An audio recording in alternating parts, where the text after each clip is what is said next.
SCO summit के बाद हुई चाइना की विक्ट्री परेड में प्रधानमंत्री मोदी मौजूद नहीं थे और इस बात को आधार बनाकर कांग्रेस पार्टी के समर्थक ऐसा प्रचारित कर रहे हैं कि देखो मोदी तो चाइना से इतना चिपक रहे थे, लेकिन ये रही मोदी की असली औकात।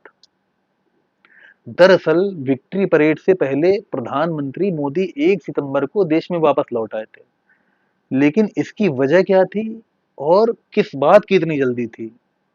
आखिर में पुतिन, शहबाज शरीफ और किम जोंग उन तो वहां मौजूद ही थे, फिर मोदी क्यों नहीं मौजूद थे?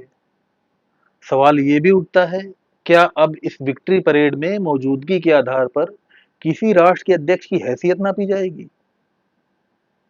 खैर इस पर तो बाद में बात करेंगे, लेकिन उससे पहले ये समझना जरूरी है कि देश के बाहर किसी राष्ट्र के अध्यक्ष का अपना कोई वजूद नहीं होता है। वो देश को रिप्रेजेंट करता है, उसका सम्मान किया जाता है या उसके साथ बदसलूकी होती है।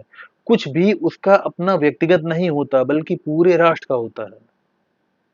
आप लोगों को याद होगा 2023 में जस्टिन ट्रूडो जब G20 शिखर सम्मेलन में भारत आए थे, तब उन्हें बकायदा कमरे में ले जा घर लड़काया गया था। ग्लोबल मीडिया ने इस मुद्दे को बहुत उछाला था, क्योंकि वो डांट ट्रूडो को नहीं बल्कि कनाडा को पड़ी थी। ऐसे ही एक बार राजीव गांधी श्रीलंका गए थे। वहां गार्ड ऑफ ऑनर के दौरान एक श्रीलंकन नौसैनिक ने राजीव गांधी पर हमला कर दिया, लेकिन उसकी राजीव गांधी से कोई पर्सनल खुन्नस थोड़ी ना थी। वो हमला राजीव गांधी पर नहीं बल्कि देश की संप्रभुता पर हमला था। उस सैनिक की दुर्भावना राजीव गांधी के प्रति नहीं बल्कि भारत देश के प्रति थी। उसने राजीव गांधी की नहीं बल्कि हिंदुस्तान की शान में गुस्ताखी की थी। घर से बाहर गए मुखिया को अगर चौराहे पर पीट दिया जाए तो ये घर का अपमान होता है। वहीं मोदी के विक्ट्री परेड में शामिल ना होने को कांग्रेस समर्थक इस तरह प्रचारित कर रहे हैं कि देखो अंधभक्तों, ये औकात है देश के बाहर तुम्हारे मोदी की। अरे भाई, मोदी की कोई औकात नहीं है। औकात मनमोहन सिंह की भी नहीं थी और औकात राजीव गांधी की भी नहीं थी। देश के बाहर सिर्फ देश की औकात होती है। और ये पहली बार नहीं है जब ये लोग भाजपा विरोध करते करते देश विरोधी हो रहे हैं, और अतीत में भी इन्हें इसके परिणाम भुगतने पड़े हैं। अब आते हैं चाइना की विक्ट्री परेड पर। तो क्या है ये विक्ट्री परेड? दरअसल सेकेंड वर्ल्ड वॉर से पहले 1937 से ही चाइना और जापान आपस में युद्ध लड़ रहे थे। फिर 1941 में चाइना ऑफिशियली मित्र देशों में शामिल हो गया और इस तरह चाइना जापान की लड़ाई सेकेंड वर्ल्ड वॉर का हिस्सा बन गई।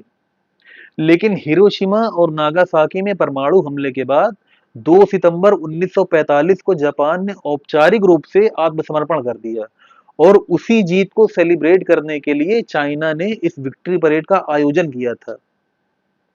इस विक्ट्री परेड में प्रधानमंत्री मोदी की अनुपस्थिति को टूल बनाकर उन्हें नीचा दिखाने वाले लोग भूल गए हैं कि एससीओ समिट में शामिल होने से जस्ट पहले प्रधानमंत्री मोदी जापान गए थे। किसी के साथ मंच शेयर करने से पहले उसे अपनी नीयत और हैसियत दोनों स्पष्ट बता देनी चाहिए। भारत जापान की दोस्ती क्वाड और मालाबार अभ्यास के माध्यम से इंडो पैसिफिक रीजन में चाइना के प्रभाव को सीधे चुनौती देती है। चाइना चाहता है कि भारत उसके साथ आए, मगर अगस्त में जापान जाकर और इस विक्ट्री परेड से खुद को दूर रखकर चाइना को क्लियर मैसेज दिया गया है कि आज का भारत किसी के पीछे नहीं चलता। हमारा तुम्हारा व्यवहार वहीं तक सीमित है जहां तक हमारे हित जुड़े हैं। ये नेहरू जी के जमाने वाला हिंदी चीनी भाई भाई वाला मामला नहीं है। लेकिन कांग्रेस समर्थकों को की यही दिक्कत है। उन्हें समझ नहीं आता कि कहां राजनीति करनी है और कहां लाइन क्रॉस नहीं करनी है। और अति उत्साह में ये लोग सेल्फ गोल करने लगते हैं। ये मोदी विरोध के चक्कर में बार बार देश के ही खिलाफ खड़े हो जाते हैं और आज इसे औकात का मुद्दा बनाकर वही पुरानी गलती फिर दोहरा रहे हैं।